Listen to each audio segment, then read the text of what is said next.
क्या नाम है जी आपका? मेरा खेम बहादुर खेम दास हाजिर खेम बहादुर दास। कहाँ के रहने वाले हैं? मैं नेपाल सरलाई जिला का हूँ। क्या काम करते हैं आप? मैं नौकरी भी करता हूँ और घर में किसानी का काम भी करता हूँ, किसानी खेती पाती का। संत रामपाल जी महाराज की शरण में कैसे आए? संत रामपाल जी के शरण में ऐसा हुआ कि मैं पहला नौकरी करता था अमृतसर में, 2006 की बात है ये।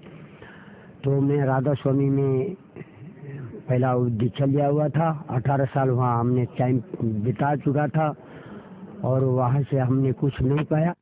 उसके बाद हमारा खोज जारी था। तो हम नौकरी करते करते एक अचानक एक गुरु जी का, संत रामपाल जी महाराज का भगत मिला और उनसे चर्चा हुआ, ज्ञान चर्चा हुआ। तो पता लगा कि आपको सृष्टि रचना देंगे बोले। यानी उनने हमको ज्ञान सृष्टि रचना दिया। और जब हमने पढ़ के देखा तो हम सपने में से जैसा जगा कि भगवान कौन था, और हम भगवान की और गुरु को मान करके बैठे थे। जब सृष्टि रचना पढ़ा तो हमको पता लगा कि वाकई में ये मार्ग सही है। तो फिर हमने यहाँ आने का प्लान बनाया और 3 महीना में सृष्टि रचना रिपीट करके पढ़ता रहा। और उसके बाद में आया करौथा आश्रम में। करौथा आश्रम में आकर के मैंने उपदेश लिया और सत्संग प्रवचन सुना। तो मैं वाकई में पूर्ण संत परमात्मा यही है बोल करके मैंने उपदेश लेकर के मैं अपना घर चला गया। घर में जा करके सब लोगों को बताना चाहा, लेकिन किसी ने इस बात को समझना नहीं माना। मैंने फिर घर में भी मेरे बच्चे हैं, परिवार है, परिवार भी लड़ते थे, तुम हमेशा गुरु बदलते हो। और बेटा भी बोलता था कि तुम गुरु बदलते रहते हो। और गांव वाले बोलते हैं ये पागल है बोल करके मेरे को सब लोग पागल कहने लगे। मैंने कहा कि चलो मैं तो पागल ही हूँ और मैं अपना जब तक अपना इच्छा पूरा नहीं होगा तब तक मैं ये खोज करते रहूँगा और करूँगा। और तुम लोग अपना अगर नहीं मन लगता है तो न करो, मगर मैं तुम्हारे को एक बात बताऊंगा। आप लोग, मेरे घर में दुकान भी था, उसमें बीड़ी चुरोट खैनी जर्दा गुड़का बियर रख करके वो दुकान में रख रहे हुए थे। मैंने कहा कि देखो, बच्चों को समझाया, उन लोग समझा नहीं। और मैंने कहा कि देखो, अगर इस घर में रहना है और मैं इस घर में रहना चाहता हूँ तो आप ये जो दुकान में जो रखा हुआ है, ये बीड़ी चुरोट खैनी जर्दा गुड़का बियर, इसको हटाना पड़ेगा, नहीं तो मैं घर में नहीं रहूँगा, मैं घर छोड़ दूंगा। बोल करके मैंने बेटा को पूछा, बड़ा वाला बेटा था, 2 बेटे हैं मेरे, उन दोनों को पूछा। एक तो चुप हो गया, एक बड़ा वाला बोलता है कि जंगल में जाके रहना चाहिए, इस तरह थोड़ी चलेगा, पैसा कमाना है, हम पैसा कमा सकते हैं, खाना नहीं चाहिए, कमाना क्या हो जाएगा। सारे दुनिया लोग दुकान में रख करके पैसा कमाती है, बेचती है, आप कहाँ से ऐसा गुरु करके आए? ऐसा गुरु तो कभी भी सुना नहीं, चुरोट बीड़ी बंद करवाने वाला वो बोल रहा था। मैंने कहा कि बिल्कुल नहीं, अगर तुम लोग ये हटाएगा तो इस घर में मैं रहूँगा, नहीं तो मैं नहीं रहूँगा। तो फिर बड़ा वाला लड़का बोला कि मैं दुकान नहीं करूँगा बोला उसने। मेरे को भिक्षा लगा दे, मैं बाहर चले जाऊँगा। अच्छा तू चले जा, मैं इसको दुकान में इस चीज़ रहने नहीं दूंगा। और मेरे घर में क्या था, देवी देवताओं का फोटो रखा हुआ था, बहुत सारे, ब्रह्मा विष्णु महेश और गुरुओं का फोटो था। मैंने सबको फाड़ फूड़ करके वो चुरोट बीड़ी खैनी जितनी जो भी चीज था, एक डंडा लिया बांस का, उस बांस के डंडे के सहारे से उसको निकाला, खींच के निकाल के नीचे गिरा करके बाहर जमा करके फोटो और जितनी भी किताबें थी सारे निकाल करके मैंने आंगन में इकट्ठा करके ढेर लगा करके मैंने पराली छेड़ करके उसमें आग लगा दिया और सारे लोग मेरे गांव में बहुत से लोग आ करके देखा कि ये तो वाकई में पागल हो गया है, ऐसा तो हमने कभी देखा नहीं था, ये कहाँ से कौन सा गुरु करके आया बोला। तो मैंने किसी की नहीं सुनी और मैं अपना उसको जलाया। उसके बाद गुरुदेव का मैं फोटो लेके गया था, तस्वीर, वो तस्वीर मैंने जगह जगह में टांगा और घरवाली भी बोलती थी कि ये आप कैसे क्यों कर रहे हो ऐसा, चुप करके बैठ जा, भक्ति करना है, अब सच्चाई में जाना है। तो हमारा जगत गुरु तत्वदर्शी संत रामपाल जी हमको मिले हैं, वो साक्षात परमात्मा है।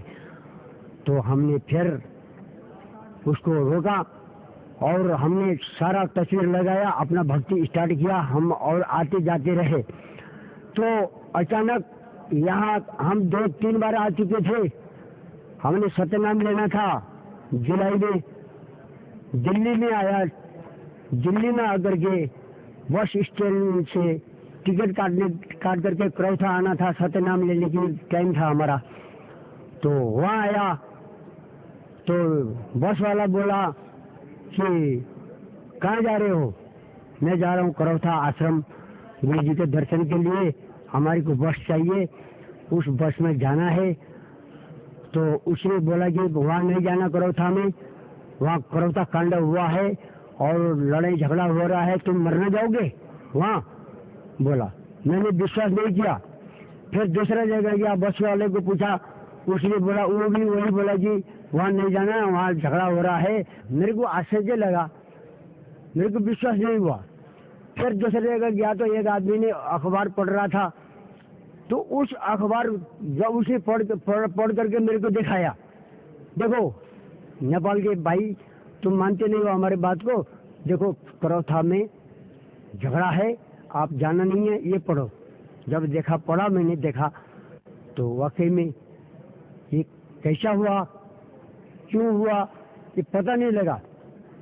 अब हमारा यहाँ करौथा आना तो था नहीं, तो मैं बहुत अफसोस हुआ कि अब क्या करें। मैं घरवाली को साथ में लेके आया था उस टाइम में, तो अब मैं क्या करूं, कहाँ जाऊं? परमात्मा को पास आया था, अब मैं कहाँ जाऊं? मैं रोने के लिए आंख में आंसू आया और मैं सोचता रहा, अब मैं कहाँ जाऊं? फिर याद आया, एक आदमी था अपना जान पहचान भवाना दिल्ली में, फिर मैं वहाँ चला गया, वहाँ जाकर के रहा दिन भर। शाम को टेलीविजन में दिखाया तो उसने बोला, जिस घर में गया था मैं, उसने बोला कि आप टेलीविजन देखो। तो जाके देखा तो टेलीविजन में करौथा का झगड़ा जो चली हुई थी वो दिखाया। फिर हमारे को यकीन हुआ कि हाँ वाकई में ये ऐसा है, हुआ है। अब हमारा भाग में हुआ है, गुरु जी को क्या होगा। और हम फिर वहाँ से 1-2 दिन रह करके भवाना से नेपाल चला गया। मैं प्रचार कर रहा था पहले से, तो जब मैं ये कांड हुआ तो मैं चुप करके रहना लगा। गांव वाले बोले कि तेरे गुरु को बोलते था तू तो परमात्मा है, तू परमात्मा है बोलता था, और आज तुम्हारा गुरु जेल में क्यों गया? ये कहने लगे। देखो गुरु जी बड़े बड़े ऋषि मुनि, राम आए, कृष्ण आए, उस टाइम में भी उनको बहुत जगह जाना पड़ा। रावण ने दुख दिया, कृष्ण को कंस ने दुख दिया, ऐसा होता रहा है। आगे भी वही हाल है, आगे भी देगा, लेकिन देंगे और एक दिन सफल होगा। हमारा सच्चाई है, हमारे गुरु जी के पास सच्चाई है, एक दिन वापस आएंगे, फिर हमारा सत्य का झंडा परमात्मा फिर दिखलाएंगे। तो हमने विश्वास करके अपना भक्ति जारी रखा और परमात्मा के इंतजार में हम रहे। तो परमात्मा आने के बाद फिर मैं आया, पता लगा फोन करके, तो फोन किया यहाँ आश्रम में गुरु जी कब आएंगे? अब आने वाले हैं, कुछ दिन ठहरो। यहाँ से खबर मिला मेरे को, फिर मैं शांत हुआ कि गुरु जी आएंगे अब। तो ठीक है, अब हम जाना है, गुरु जी आएंगे कब तक? मैं 2-3 बार फोन किया, फोन में ऐसे ही होता रहा। तो गुरु जी आने को बाद में पता लगा, और पता लगने के बाद मैं तुरंत तो अपना घरवाली को साथ लेके आया, ले करके आकर के मैं गुरु जी को धन्यवाद प्रणाम किया और प्रार्थना किया, परमात्मा आपसे उपदेश सत्यनाम लेना था, मेरा लेट हो गया आपका ये कांड करोता कांड होने से। अब मेरे को बहुत रो रहा था, अब आप आ गए, आप कृपा करना सत्यनाम लेना। फिर मैं सत्यनाम लिया। उसके बाद मैं परमात्मा को कहा, गुरुदेव को, कि परमात्मा मैं प्रचार करना चाहता हूँ, सामग्री चाहिए। और नेपाल में मूर्ति पूजा करते हैं, बलि चढ़ाते हैं, पत्थर पूजा करते हैं, पेड़ पूजा करते हैं, गौ को पेशाब को छिटक के छूता करते हैं। तो परमात्मा बहुत हमारे नेपाल में अत्याचार और बहुत पूरी थी लाइन का ऐसा मार्ग चला रहे हैं। आप कृपा करके हमको सेवा दीजिए, मैं आपका सेवा करना चाहता हूँ। आप कृपा करेंगे तो मैं आपका जगह जगह में, गली गली में जाकर के, गांव गांव में, घर घर में जाकर के मैं प्रचार करूं।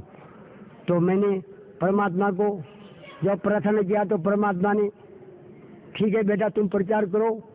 एक भगत को परमात्मा ने बुलाए और परमात्मा ने उन भगतों को बोला कि ये नेपाल का भगत है हमारा, इस भगत को जो भी सामग्री चाहिए प्रचार के लिए रोकना नहीं, इनसे पैसा नहीं लेना, फ्री देना, और लेकर जितना चाहिए उतना ले जाओ बेटा।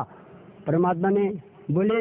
उसके बाद मैं अपना यहाँ से भारी झोला भर भर के मैं सामान ले गया, किताब ले गया, स्टिकर ले गया, और अखबार में आया था उस टाइम में, 2006 की बात है। अखबार में भी बहुत प्रचार का वो आया था, पर अखबार भी मैं काफ़ी लेकर गया, घर घर में जाकर के मैंने दिया, लोगों को सुविधा देता था। अरे ये ब्रह्मा विष्णु महेश हमारा भगवान को या उल्लू उटक ये उतक कर रहे हैं, काल बताते हैं, ले तेरा किताब, हम नहीं पढ़ेंगे ऐसा किताब। सुबह हम देते थे, शाम को ले आकर के वो फेंक देता था मेरे आगे। तो ठीक है, कोई बात नहीं, तुम ना पढ़ो, एक दिन तुम्हारे को पढ़ना पड़ेगा, इसको लिखना पड़ेगा, ठीक है। फिर ऐसा करते करते हमने नेपाल के बहुत से जगह प्रचार करते करते हम दरभंगा तक पहुँचे प्रचार के लिए। और कई भक्तों को हमने जोड़ा, और कोई महंत था उनको भी लेके आया, और कोई जटा वाला था उनको भी ले आया। और करते करते हमने जगह जगह जाकर के हमने प्रचार शुरू किया। और करते करते आज परमात्मा की दया हुई। मैं अकेला जाता था और अकेला आता था, मैं रोता था, और जगह से गाड़ी भर भर के आती थी हमारे नेपाल से। मैं अकेला हूँ, हे परमात्मा आप कृपा करना, हे दया करना प्रभु, मैं अकेला हूँ, हमारे नेपाल में प्रचार कैसे बढ़ेगा, कोई मानते नहीं। तो परमात्मा ने, कोई चिंता नहीं करना बेटा, एक दिन सब लोग आएंगे, तो समय आ रहा है, परमात्मा बोलते थे। हमने, ठीक है परमात्मा आप अगर आशीर्वाद देंगे तो अवश्य होगा। अभी कितने लोग आते हैं उधर नेपाल से यहाँ पे? नेपाल से अभी तो बहुत लोग आते हैं, करीब करीब नेपाल में अभी उपदेशी करीब करीब 15,000 से ऊपर ही हैं। और अभी 2-4 हजार लोग तो आते रहे हैं, हर एक भंडारे में, बराबर भंडारे में आते रहते हैं।